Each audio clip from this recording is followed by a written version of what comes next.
Hello dear friends, আজকে মূলত primary টেটের যে সমস্ত ডকুমেন্টস গুলো লাগবে সেই সমস্ত ডকুমেন্টস গুলো নিয়ে আলোচনা করব। মূলত আপনারা জানেন যে ইমপ্ল্যান্ট যে ক্যান্ডিডেট গুলো আছে, অর্থাৎ প্যানেলের মধ্যে যে ক্যান্ডিডেট গুলো আছে, ইমপ্ল্যান্ট ক্যান্ডিডেট গুলোকে কাউন্সিলিং এর জন্য ডাকা হচ্ছে এক এক করে ডিস্ট্রিক্ট ওয়াইজ। তো সেই ডিস্ট্রিক্ট ওয়াইজ যে কাউন্সিলিং হবে সেখানে কি কি ফটোকপিস বা জেরক্স কপিস লাগবে, অরিজিনাল কি কি লাগবে, সমস্তটাই কিছু নিয়ে আলোচনা করবো আজকে। So first of all, TET pass certificate issued by the West Bengal board of primary education, যেটা দিয়েছিল সেটা লাগবে। মাধ্যমিক পরীক্ষা অ্যাডমিট কার্ড লাগবে, মার্কশিট অ্যান্ড সার্টিফিকেট লাগবে, ঠিক আছে। High secondary marksheet and certificate লাগবে। All other relevant certificate and marksheet of education qualification if any, যদি কিছু থাকে, মানে 12 ছাড়া যদি আপনার গ্র্যাজুয়েশন থাকে বা অন্য কোনো ডিগ্রি থাকে, সেই সার্টিফিকেট গুলো লাগবে, ঠিক আছে। Certificate and marksheet of professional education অর্থাৎ আপনারা ভাববেন যে আপনারা যদি কোনো প্রফেশনাল কোর্স করে থাকেন সেটা, এখানে কিন্তু ডিএলএড সার্টিফিকেটের কথা বলা হয়েছে।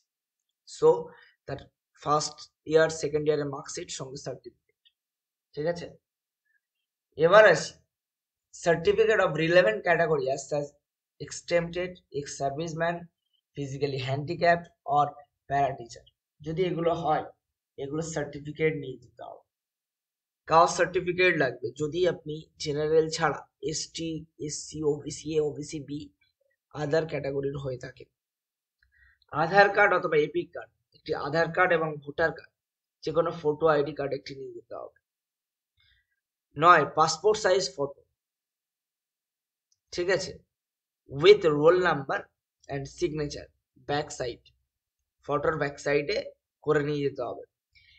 The above documents along with original will be scrutinized before counselling, অর্থাৎ এই 9টি যে ডকুমেন্টস এর কথা বলা হয়েছে, এই 9টি ডকুমেন্টস এর যে জেরক্স কপি আপনি 4 সেট নিয়ে যাবেন, তার সঙ্গে আপনার ডকুমেন্টস যে আছে তার অরিজিনাল গুলো নিয়ে যাবেন। To avoid rush, please report at least 30 minutes prior to the scheduled commencement of counseling session, অর্থাৎ আপনি কাউন্সিলিং সেশন শুরু হওয়ার নির্দিষ্ট সময়ের আগে 30 মিনিট আগে আপনাকে পৌঁছাতে হবে, ঠিক আছে।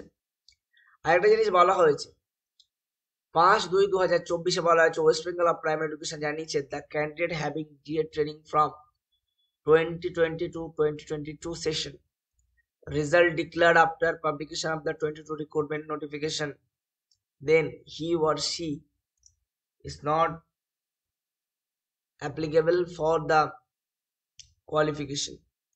B.Ed qualification is not valid. NIMS, DLED এগুলো কিন্তু ভ্যালিড নয়।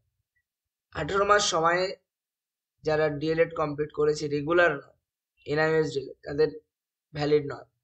বিএড স্পেশাল এডুকেশন ভ্যালিড নয়। বিপিএড ট্রেনিং কোয়ালিফিকেশন তারা ভ্যালিড নয়। Will not be issued appointment letter, তাদেরকে যেন অ্যাপয়েন্টমেন্ট লেটার দেওয়া না হয় বা ইস্যু করা যেন না হয়। যাই হোক, মূলত এই ডকুমেন্টস গুলোর জন্য আজকে এই ভিডিওটা করা। সো কাউন্সিলিং এ যাচ্ছেন, কোনো রকম ভুল করে যাবেন না, সমস্ত কিছু রেডি করে নিয়ে যাবেন। তো আজকে ভিডিও এই পর্যন্ত, আমরা চললাম নেক্সট ভিডিও বানাতে। ভালো থাকবেন, সুখে থাকবেন, দেখা হবে পরের কোনো একটা ভিডিওতে। আর এই ধরনের চাকরি রিলেটেড এবং এডুকেশনের আপডেটস পেতে আমাদের চ্যানেলকে সাবস্ক্রাইব করুন।